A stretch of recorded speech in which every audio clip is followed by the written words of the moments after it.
Sveiki visi, šiandien pas mus gyvūnų dermatologė ir mitybos specialistė yra Vaida Velikytė. Labas, Vaida. Sveiki. Pristatyk, kadangi esi ne viena, savo draugą ar draugę. Atvykau su draugė, čia yra Filipa, tai yra rusų kurtas, gana reta Lietuvoje veislė. Taip menkai įvertinta, bet tiesiog norėjau parodyti, kad jie tokie yra, nes žmonės dažnai nežino, kas čia per juodas kraupas. Nes, kodėl sakai kraupas, ar bijo jos, kai ją pamato, ar kokie? Dėl spalvos ir dydžio būna, kad bijo. Šiaip yra nustatyta, kad juodų šunų žmonės labiau bijo negu šviesiakailių. Aha, nu aišku, ir dydis jos toksai yra įspūdingas, ne? Dydis nemažas. Ilsisi dabar mergaitė.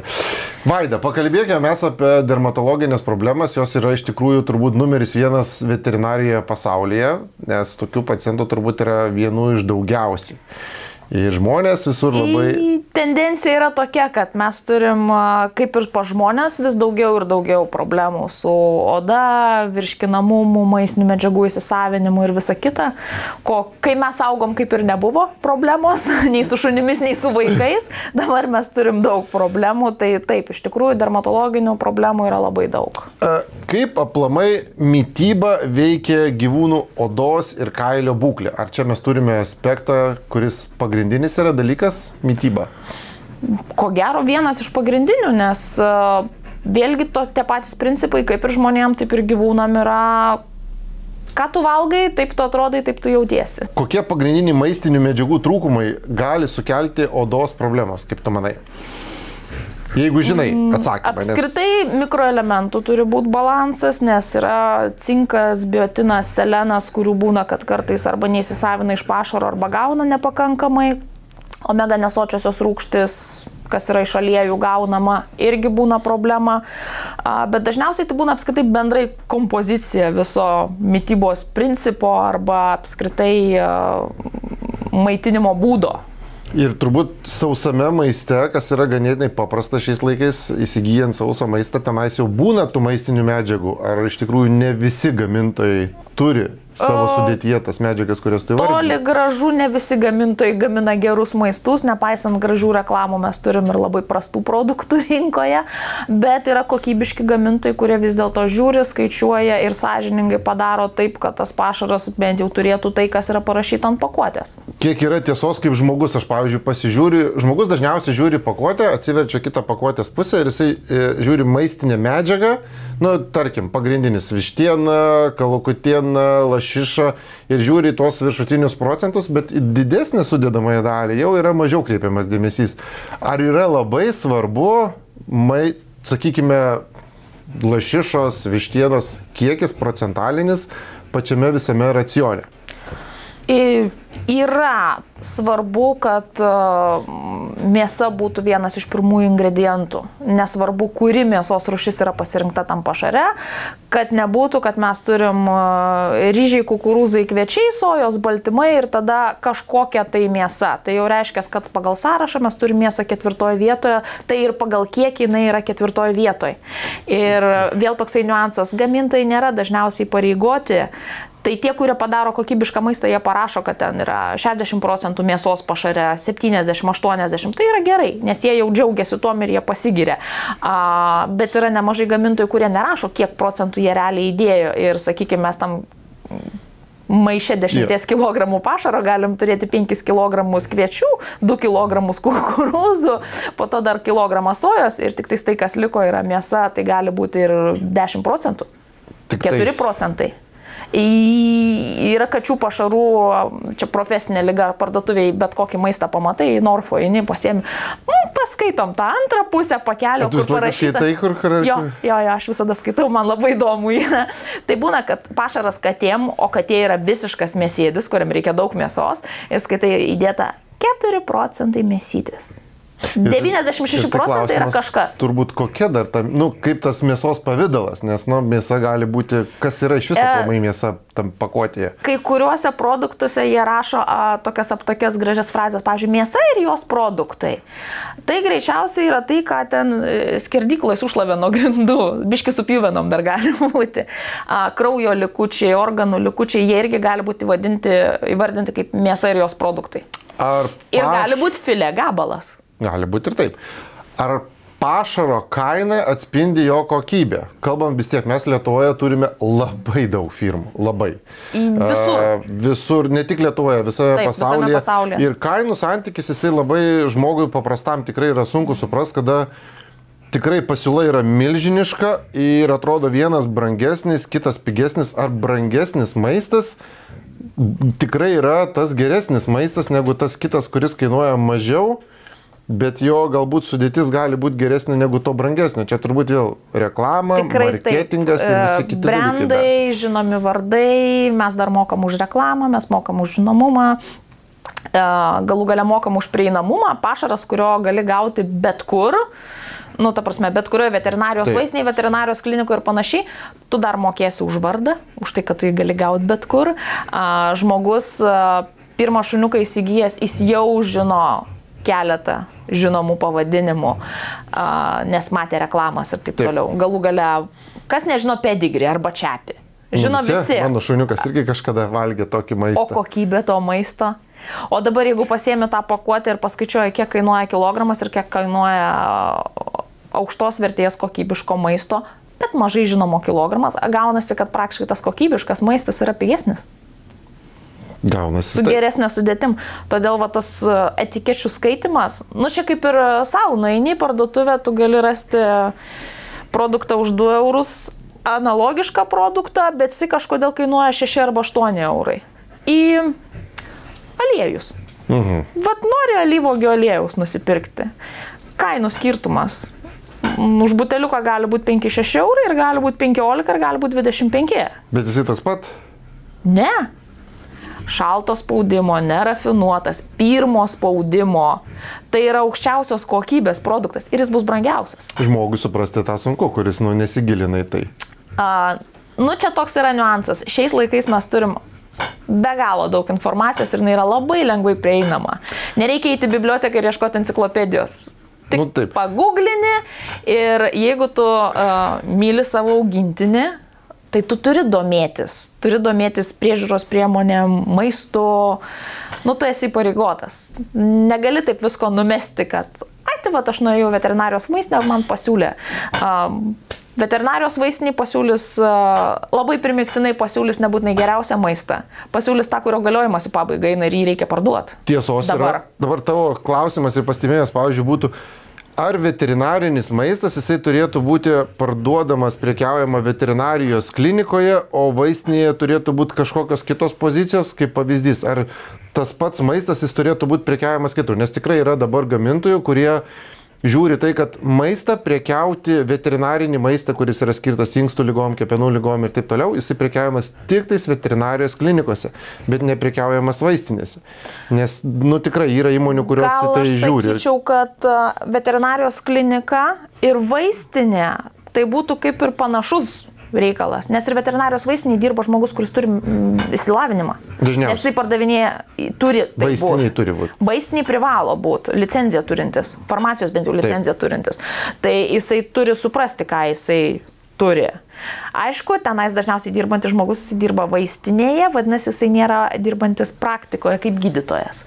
Tai jau biški yra niuansai. Bet pats faktas, kad tai yra veterinarijos vaistinė, farmacijos įmonė arba veterinarijos klinika, tai ten gali būti gydomieji pašarai, bet kai tu nuėjęs randi inkstams skirtą pašarą turgelyje, tada klausimai kyla dėl to pačio pašaro kokybės, nes vėlgi yra tų visokių zooprekių parduotuvių, nuvažiuoji į senukus ir randi specifinį gydomąjį maistą. Tai tu į senukus vinių važiuoji nusipirkti, ne pašaro šuniui. Kitas dalykas yra pastebėjimas, čia mano toksai galbūt asmeninė nuomonė, kada yra maistas ir yra didelės pakuotės, tai žmonės ką daro, kai kurie prekiaudami maistu, jie atidaro pakuotę ir jie yra svarstomi. Nu, nežinau, aš tikrai tai, kaip pasakyti, žiūriu truputį kitaip, nes, nu, mano nuomonė, žmonėm, aišku, finansiškai turbūt gaunasi pigiau, dėl to, kad yra didelis maistas įsvartomas mažesniam pakuotėm, bet šiaip iš kokybės prasmės, nu, jisai atidarytas, jisai jau gaunasi, prasideda jo galiojimo laikas ir jisai yra mažesnis turbūt negu rašomas ant pakuotės, kada yra išmėtoma.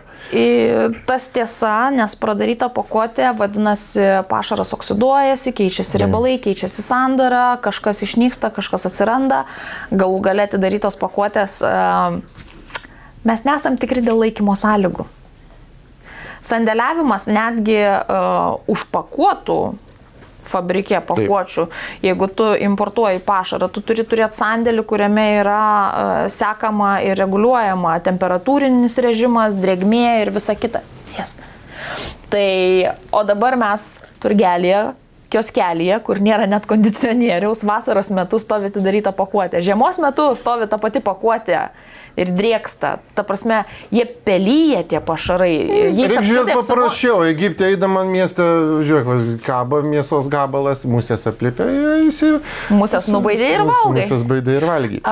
Musės beje ne tai blogai. Bet vat pelėsis, tai apsinuodyti gali labai puikiai gyvūnas ir kai kurios pelėsių rūšys iki mirties gali. Ja, musės nubaidykim, o jeigu pelėsis jau nebevalgykim. Nu, kaip manai, ar tikrai mityba gali spręsti odos problemą, ar visada reikalingas medikamentinis gydymas? Ar turi savo praktikoje istorijų, kada nereikėjo jokių vaistų, tik tai sureguliavus mitybą, viskas susitvarkė? Tikrai būna.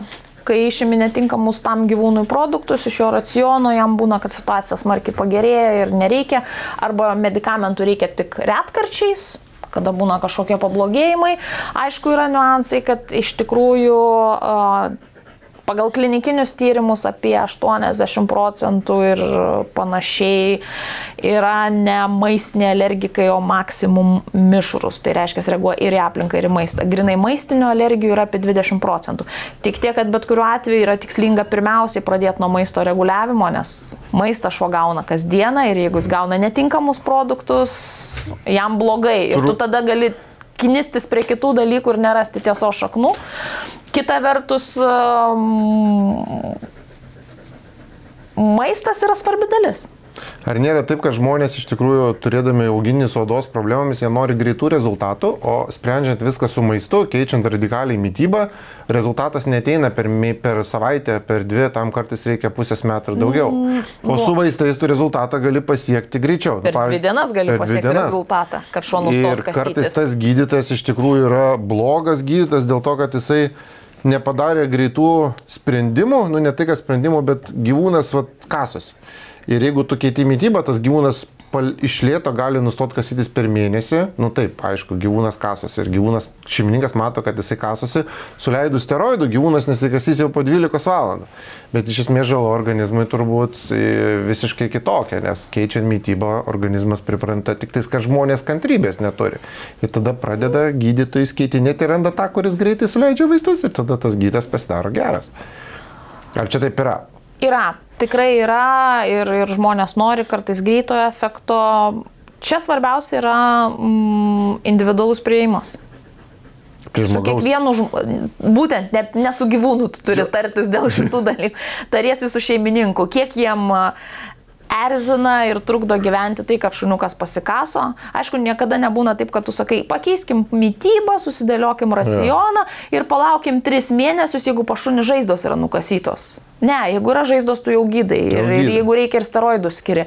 Bet jeigu, toks foninis pasikasimas ir truputėlį erzina, biški paraudės yra šuniukas, tai tada šnekėsiu su šeimininkais, jeigu jie pasiryžę. Nes vėlgi, jeigu mes duosim medikamentų, dirbtinai nuslopinsim niežulį ir pakeisim mitybą. Dabar jisai nusiramino ir po mėnesio nesikaso dėl to, kad mes maistą sureguliavom, ar dėl to, kad jam tebėra efektas dėl vaistų.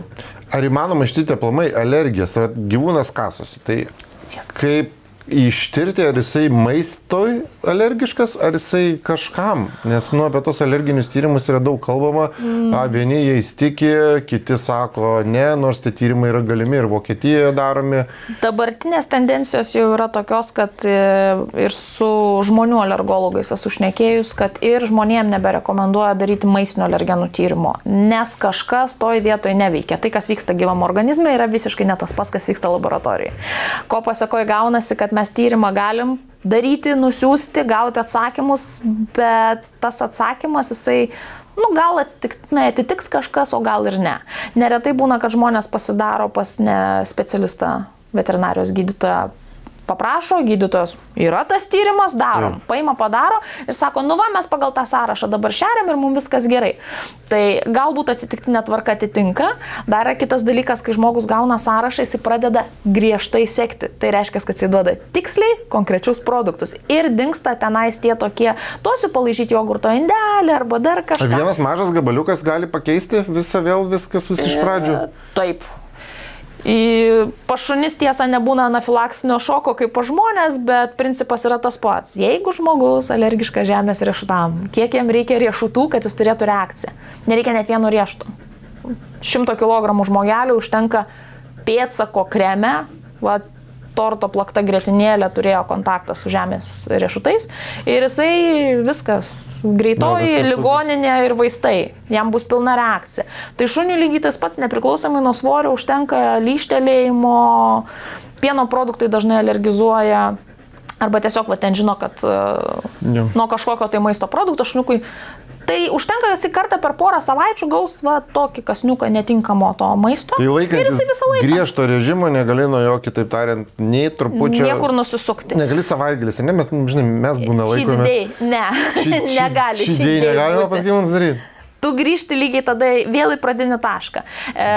Kaip neduot to gabaliukus? Ne, kaip neduot, žiūrėk, žiūri, prašau. Viskas gerai, gabaliukus galima duoti, taip. Bet neduoti tų produktų, kuriuos mes bandom išmesti iš šuns mitybos. Filiukai. Kaip atskirti odos problemas, kurios kyla, mes jau dabar aptarėm, aišku, dėl alergijų ar dėl kažkokių bakterijų infekcijų? Tyrimai? Tyrimai, odos citologiniai tyrimai.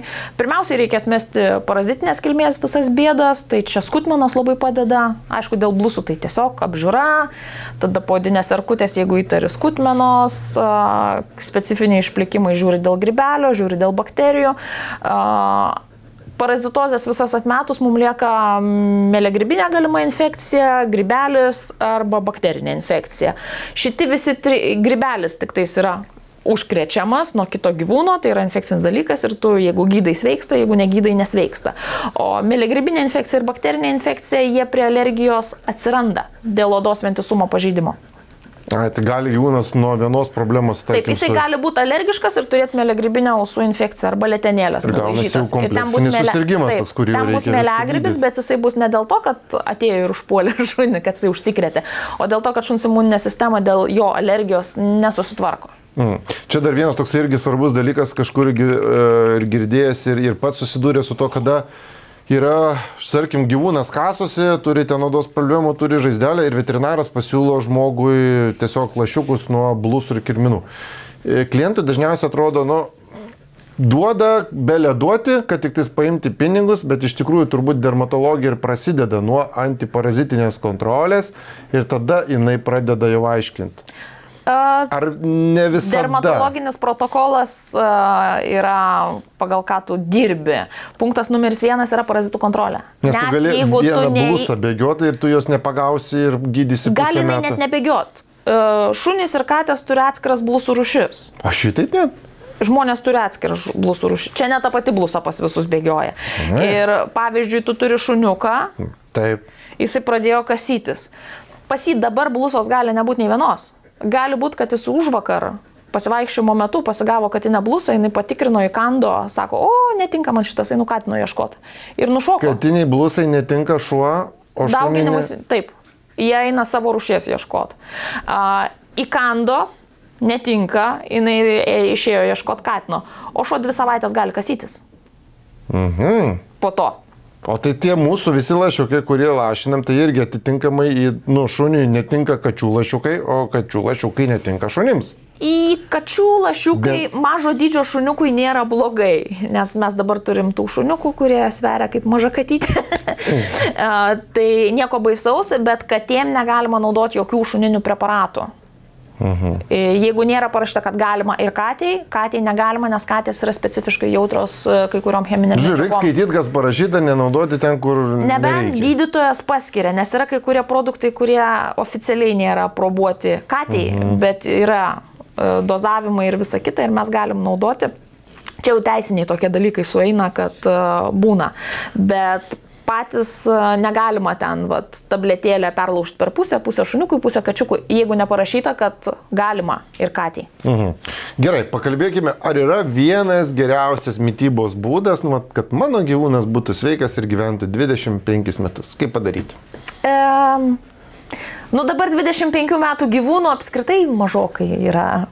Bet aš labai noriu ir aš norėčiau, kad man patartų veterinarijos gydytojas. Nėra vieno stebuklingo būdo, kuris išspręstų visas problemas, nes ne visiems viskas tinka.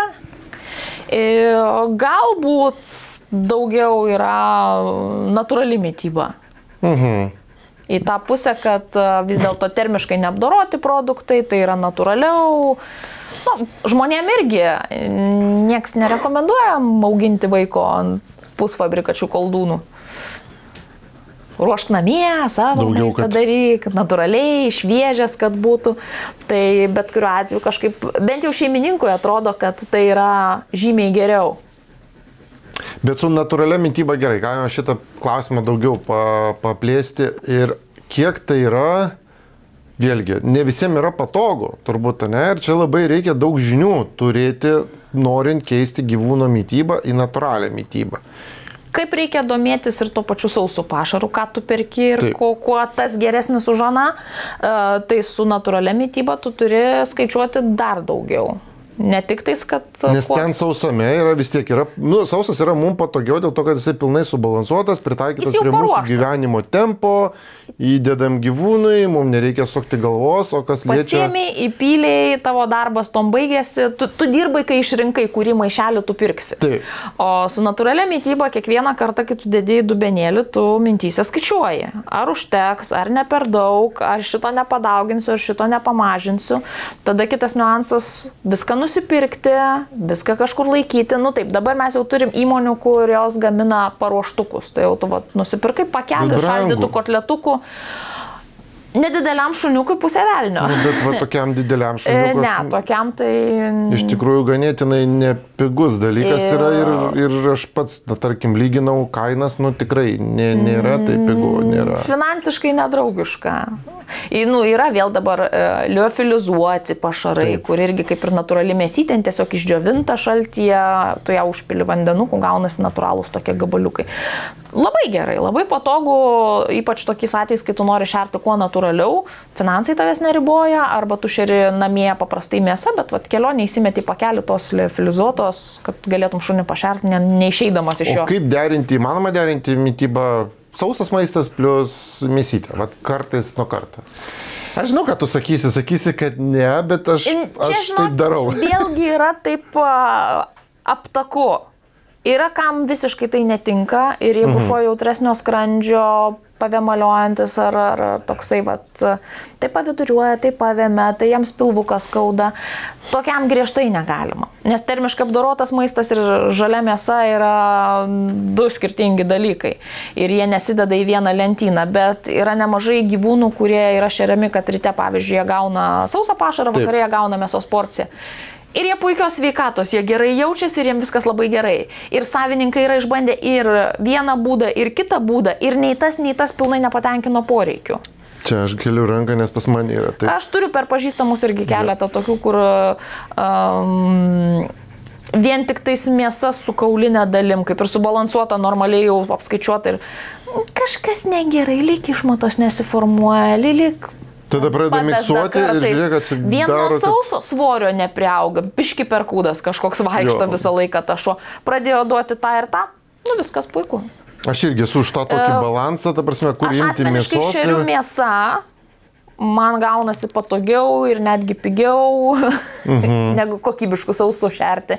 Bet taip, jeigu aš turiu sauso pašaro, jeigu mes gaunam parodoj dovanų sauso pašaro arba tiesiog aš nenusipirkau mėsos, neatšildžiau ar dar kažką, aš savo žaliavalgėm įpilu sauso ir jie suvalgo ir mes neturime jokių problemų. Tai iš esmės tas derinimas jisai yra galimas, jeigu gyvūnų sveikatai viskas yra gerai.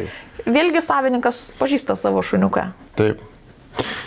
Aš manau, kad šitas mytybos formulė yra iš tikrųjų gera, dėl to, kad sausame maiste taip yra patogumas, subalansuota mytyba, pasirenkant gerą firmą, yra tas maistas kokybiškas, bet papildomai pridėti dar natūralių dalykų, kurie tikrai yra natūralūs, tai yra mėsa, yra visiškai, man atrodo, kaip ir mes šnekėjom, pas mane ryte yra sausas, aišku, ryte nelabai valgom, nes šeimininkas išeina į darbą, tada gyvūnų stresas, nenori valgyti, bet vakare pas mus, pavyzdžiui, visą laiką yra mėsa. Tai mes to taip kažkaip dubliuojam. O pats tavo požiūris į tuos visus komercinius maistus, sausus maistus, konservus, koks jisai yra? Tai yra reikalingas dalykas. Nes be jo mes neišsiverstume, kai kurios gydomosios pozicijos, žmonės turi gyvūną, jie jo rūpinasi ir stengiasi, bet tu matai, kad jie neturi žinių ir jie neturi laiko ir jie neturi galimybės padaryti kažką natūraliai, tai mes niekur nedingstam, mums reikalingi tie sausi pašarai ir tie, kurie yra kokybiški, su geresni ingredientai sudėti, ne kažkokios atliekos, tai yra gerai, tai yra naudinga ir tai yra patogu. Kaip tu sakai, viskas yra sudėta, subalansuota ir paskaičiuota už tave. Tavo darbas yra išsirinkti, kurį tu nupirkai ir tiesiog įpilti šuniukui. Ar maistai aplamai keisti rekomenduojama? Tarkim, vieną poziciją, antrą, trečią firmas, ar geriau likti stabiliai su viena firma ir augti kaip auga firma? Taip, tarkim, auga su produktais, keičiant kažkokias sudėtis ir augti kartu su ją? Ar keisti gamintojus galbūt, keisti pozicijas? Labai blaškytis aš nesiūlyčiau, nes tada ir prieinama prie problemų arba atsiranda problema ir žmogus nežino, kas atsitiko, nes jisai jau yra pakeitęs per 2 metus 18 pašarų. Ir kas kaltas ir kas darosi su gyvūnu, tada iš vis neaišku, bet turėti 3-4 gamintojus pozicijas, ką šuo va šitą pavalgė, šito didelį maišą suvalgė, va šito suvalgė 20 kg ten 2 mėnesį, ir jas galima pakaitalioti. Nes čia dabar prieinam prie emocinės pusės. Žmonėm būna labai gaila duoti šuniui tik sausą pašarą. Jie nori įdėti kažką skanesnio, jie nori padrėkinti, jie nori konservuko įdėti, mėsytės gabaliuką nori paduoti. Tai lygiai tas pats yra, jeigu jau susikaupia ir neduoda tenais priedų kažkokių, tada, kaip jisai 10 metų dabar valgys vieną rūšį, vieną sausą, kaip čia dabar vienodus sausainiukus visą gyvenimą. Tai skonius galima pavarijuoti. Galų galia daug gamintojų turi suaugusiam sveikam šuniui, su vištiena, su kalakutiena, su žuvim, su ėriena. Tai tu gali tuos sukti ratu. Vieną skonį, kitą skonį. Jeigu gyvūnas neturi kažkokių alergijų, visus tos pašarus toleruoja, tai tiesiog vieną maišą perki vieno skonio, kitą maišą kito skonio. Kaip tu manai, kokia mėsos rūšis šią dieną yra mažiausiai alergiška? Nėra universalios vienos, kuri mažiausiai keltų problemų, kad taip galėtum 100% pasakyti. Net... Visi žinom, kad vištiena yra baisiausias, bet ar iš tikrųjų taip yra? Vištiena yra gana dažnai pasitaikantis alergenas, bet mes dabar turim jau didelę grupę šunų, kuriem yra 3-4 metai ir jie gyvenime nevalgė mėsos. Vištienos, ta prasme, negavę. Ir tu šeimininkų klausi, kodėl. Tai mums sakė, kad vestukai dažnai būna alergiški. Jie net nebandė, neturi žalio supratimo, ar gyvūnas tai reaguotų, bet jiem iš anksto pasakė, jie paskaitė ir jie ne už ką neduoda. Čia yra tokie niuansai, kažkodėl gyvūnų auginime mes turim tokią problemą, kad, turi vaiką, žmogišką vaiką. Tai tu negalvoji, kad daug vaikučių yra alergiški riešutukam, braškiam ir apelsinam. Tai aš saviškai iš viso jų neduosiu. Joks gydytojas tau žmonių nepasakys, kad tu atėjai su vaiku pasikonsultuoti, nesakys, daug vaikų dabar alergiški šitiem produktam, sąrašą atspausdina, šitų neduokit. Ne, priešingai sako, bandykit viską iš eilės. Kam padaryti taip, nes mes turbūt, kai to vengiam, tada tas ir atsitinka, nes aš matau pagal šeimininkus, kurie paniškai bijo ten keis kažką duoti ir tada atrodo jos ir lydi ta kažkokios alergijos, o tas, kuris duoda, tą. Ir čia yra toks dalykas susijęs su žmonėm, yra tas pats. Vėlgi, kuo steriliau vaikas užaugo, tuo daugiau jisai turi alerginių dalykų. Kai mes valgėm, reikia purvą valgyti. Žvyras sausainį su žemės paimdavai, valgydavai. Taip. Nupurti akmenis ir burną dėdėdavai. Ta pati tendencija yra ir su gyvūnais. Jeigu jisai augimo periodu, kada vystėsi imuninė sistema, negavo nieko, va tą maistuką, va šitą skaniuką ir vandenuką ir jisai užaugo. Išlepęs. Nuo 2 mėnesių jį parsivežė žmonės ir maitina rinktiniu maistu, labai kruopščiai ir labai tvarkingai. Gaunasi, kad jo imuninė sistema nežino, kas yra tie kiti produktai. Atsparumo nėra, ne? Neprisitaiko. Imuninė sistema turi pristaikyti, jinai turi suprasti, kas tas yra, gal ir kažkiek sureaguoti, duoti atsaką, bet jinai mokinasi. Čia imuninė sistema dirba klaidų principu. Jo, jinai mokinasi atpažinti, blokuoti, ko nereikia. Taip, galų gale kažkokios tai ligos. Persirgai, nebesergi. Kodėl? Todėl, kad tavo imuninė sistema išmoksta, kaip su tuo kovoti. Su maistiniais produktais, su aplinkos alergenais yra tas pats. Rekomendacija, kuo mažiau šokinėti aplink tą gyvūną ir karts nuo karto galima paįvairinti tą mitybą ir nežiūrėti taip jau labai jau ten. Kuo griežčiau mes tos visus, ypač pasaugantį šuniuką, kuris neturi problemos. Taip, nereikia ten duoti visko iš eilės, bet proto ribose, tas žalios mėsytės kasniukas, ten obolio gabalėlis, agurko gabalėlis, kažkas tai tokio, savo produktus perki kokybiškus, normalius ruoši maistą ir šuniukas ten aplinkui trinasi. Kodėl jam neduot kažkokio kasnio kito, kad jisai pradėtų suprasti, kad jisai išmoktų.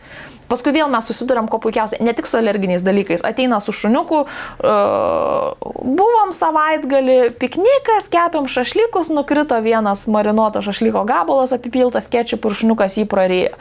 Ir pirmadienis jau klinikoje, apsivėmęs, apsividuriavęs, reikia lašelinių, todėl, kad jis gyvenime negavęs tokių produktų, jo skrandis nežino, ką su tuo daryti. Ir jam yra labai blogai. Tai jeigu šuo būtų gyvenime gavęs bent virtos, taip, kepta nėra gerai, ten skrudin, bet jeigu jis būtų gavęs keletą įvairesnių produktų augimo metu, jo organizmas žinotų, ką su tuo daryti, taip nebūtų blogai. Galbūt būtų paviduriavęs, duotų tabletėlę nuo viduriavimo, būtų pasibaigę viskas. Žinok, aš ir sakau, žiūri televizorių, biškį ir paduoda. Ir sakykit jūs, ką norit mum, reikia gyvūnus nelepinti per daug, nes mes kai lepinam, taip išlep. Nereikia auginti stiklo burbulę. Taip, labai man tavo tas pasakymas vienas labai užstrigo. Žmogiškas vaikas. Va. Žmogiškas vaikas tai yra vaikas, o šuo yra geriausias. Irgi gali būti vaikas. Jo, šuo yra vaikas, o tie vaikai, kur eina į mokyklą, žmogiški vaikai yra. Šunis irgi mokyklą eina. Va, ir šunis eina į mokyklą. Mes tik tais pasakiam visi gyvūnus auginti, gimstamumas Lietuvoje mažėja, šunis jau čia pradeda imti viršų ir ką. Žiūrėk, todėl reikia įvardinti, koks konkrečiai vaikas. Įvardinkit, koks konkrečiai vaikas. Taip. Apie raw mitybą mes kalbėjome, kad jinai yra gera, kaip tu sakai, bet galima daryti tokį biškutį lengvą miksiuką, kad paįvairinti. Nėra labai blogai. Kokias mitybos klaidas daro šeimininkai, kaip tu manai? Pagrindinės jos mitybos klaidos. Jau mes turbūt dabar šiek tiek aptarėm. Šokinėjimai tarp pašarų, kai atsiranda kažkokia tai problema. Bet čia aš matau problemą ne tik tais, kad savininkai daro, aš matau kolegos, veterinarijos gydytojai. Nes pas dermatologą žmonės jau ateina, kai jam nepadeda tai, ką jie darė iki šiol. Ir specifiškai ieško, jeigu jie nėra mūsų klientai, jie, pavyzdžiui, ateina iš kitos klinikos, tai jau reiškia, kad jie ten kelis mėnesius konsultavosi su savo gydytoju, bet, jam nesuveikė niekas. Ir tada tu klausi, ką jie darė. Tai mes keitėm maistą.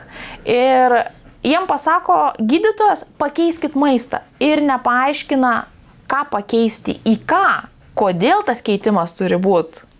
Kokią naudą jis mums duotų ir panašiai. Ir man yra žmonės atėję, sako, mes šėrėm šitų, buvo negerai, tada pakeitėm šitą, o tada pakeitėm šitą. Aš internete surandu tų visų pašarų sudėtis, atsidarau ir pavadinimas skiriasi, o sudėtis ten tas pats. Ten konkrečiai buvo kviečiai ir vištiena, visuose trijuose. Aš šeimininkam atidarau, sakau, ir ką jūs pakeitėt? Jie pasižiūrėjo, sako, maišelį.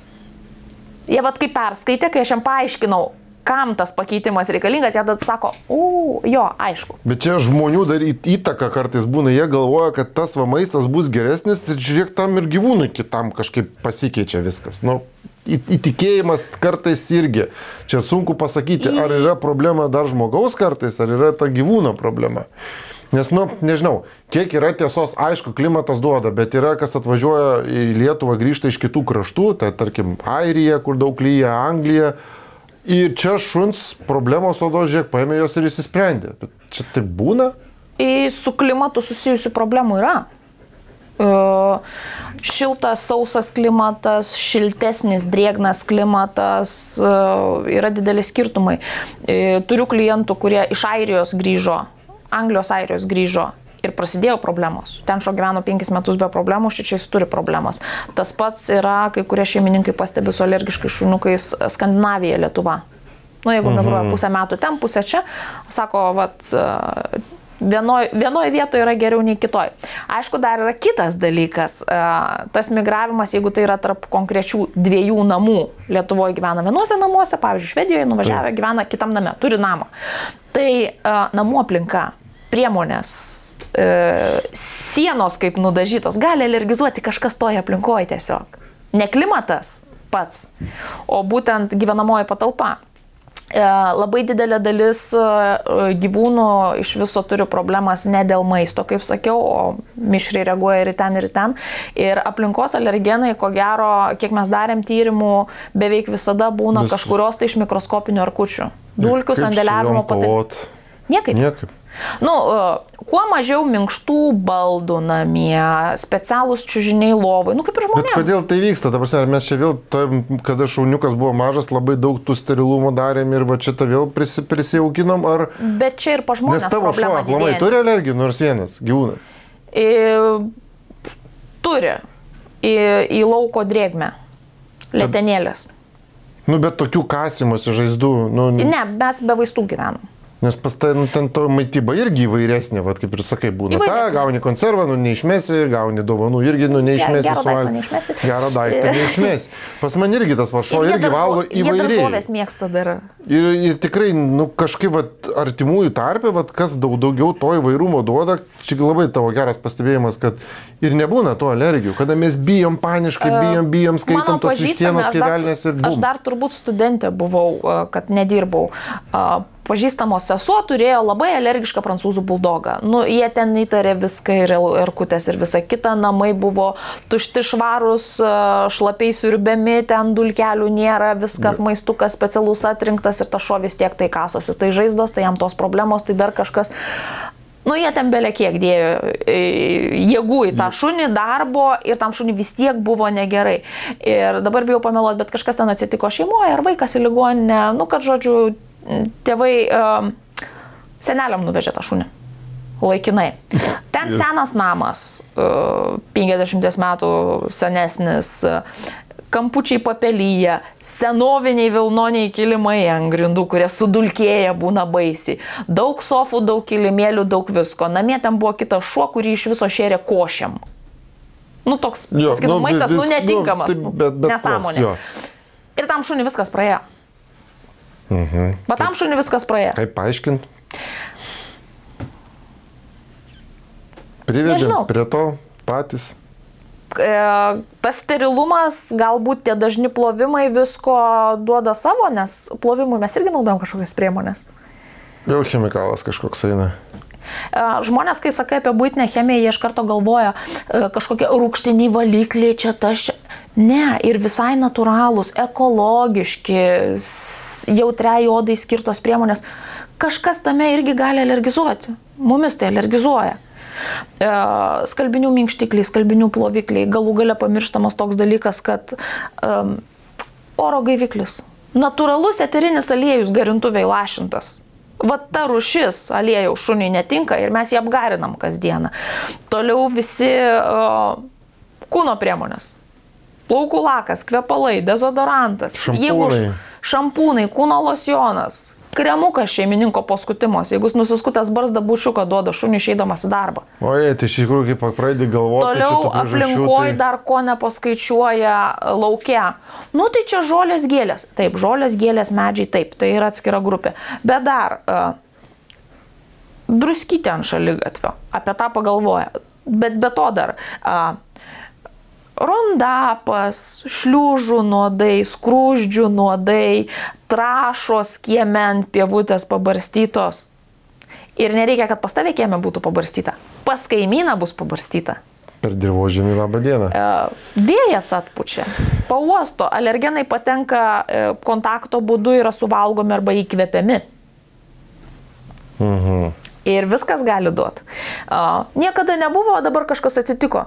Gal kitoj gatvės pusėje kaimynė nupurškė rondapų šaligatvį. Tai vėjas pasitaikė šitą pusę. Ir šuo? Ir šuo. Suturėjus nuo trašų purškiamų laukuose. Bet tai pasireiškia tą pačią alergiją, kasimosi, žaizdos kažkokios atsiras gali? Jo. Nežulys, kasimosi, žaizdelės, letenų laižymas. Kartais yra labai, kai mes turim ūmės reakcijas, mes galim bent jau apgalvoti, kas atsitiko, nes jeigu šuo vakar buvo viskas gerai, šiandien ryte atsikėlė, jisai kasosi. Tai tu gali bandyti išsiaiškinti, kas buvo vakar. Nes jeigu stipri reakcija, vadinasi, kontaktas su problema buvo nesenai laiko atžvilgiu, šalia. Tai tada tu gali galvoti, kas vakar buvo, kur tu buvai, kur tu šunį vedžioji, ką valgiai, vėl ko nepaskaičiuoja neretai. Nereikia, kad tu šuniui davėjai, bet tu savo ruošeisi, taigi galėjo netyčia nukristi puodą be maišant. Jeigu šuo namie trinasi po kojom, jisai praeidamas suvalgė ir tu net nematėjai. Tu gal neruoši kas antrą dieną ten krevečių grietinėlės padaže, bet vakar tu ruošėjai. Ir viena krevetė su grietinėlė. Tai yra ir jūros produktas, ir pieno produktas. Du gana ryškus alergenai galimi. Nukrito, šuo praeidamas suvalgė, tu net nematėjai, tu net negalvoji, kad taip galėjo būti. O jisai tai turi. Tai iš tikrųjų jo, labai mes čia paėmėm tokias aktualias ganėtinai temas ir nežinau, mano tokia išvada susidaro, kad kuo mažiau lepinti, kuo mažiau jūs, sakyk, prižiūrėti, tai tuo turbūt jie ir bus sveikesni ir nereikia bijoti tų įvairesnės maisto. Prižiūrėti ir lepinti reikia logikos laikytis. Bet iš tikrųjų taip, ypač augantis šuniukas, prieiti, pauostyti, palaižyti, paragauti skirtingų produktų, tai jisai tada bent jau žino, kas tas yra ir kaip su tuo organizuotis, ką daryti. Ir tada tie alerginiai dalykai, aišku, alergija yra įgimti dalykai, tai yra imuninės sistemos klaida, persistengti reaguojant į kažką tai pakankamai normalaus. Ir klausimas, ar mes galim to visiškai išvengti, bet galbūt galim padaryti, kad nebus tai blogai gyvūnui. Jeigu mes iš anksto ruošimės, ne tai, kad ruošimės, kad šitas šuo greičiausiai gali būti alergiškas ir mes jam nieko neduosim, bet atvirkščiai ruošti jį sunkiam gyvenimui. Taip. Ir tu esi paruoštas sunkiam gyvenimui, ilgam gyvenimui ir laimingam gyvenimui.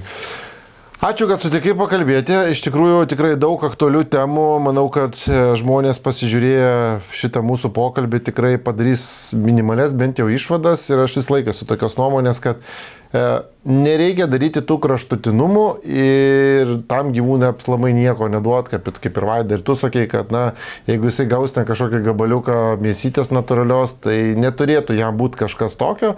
Aišku, jeigu jisai 10 metų niekada to negavo, kaip ir sakei, su šašlyku, tada gavęs, žinoma, prasidės problemas. Bet visą laiką geriausia tokius atvejus aplamai nuo mažų dienų pasitarti su savo veterinarijos gydytoju apie tą gyvūno mitybą, priežiūrą ir tos odos problemos nebus jos tokios opios, kokios yra šiai dienai.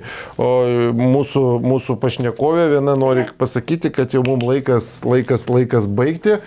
Ačiū visiems, kurie buvote su mumis, žiūrėjote. Turiu dovanų. Dovanos visas buvo. Dovanos yra mūsų Džioseros draugų ir čia įdėta dovanų yra ir tau, ir tavo draugui. Ačiū labai. Ačiū tau labai, o jeigu patiko, ką mes čia kalbame ir buvo naudinga, paspauskite like, subscribe ir iki greito. Ate.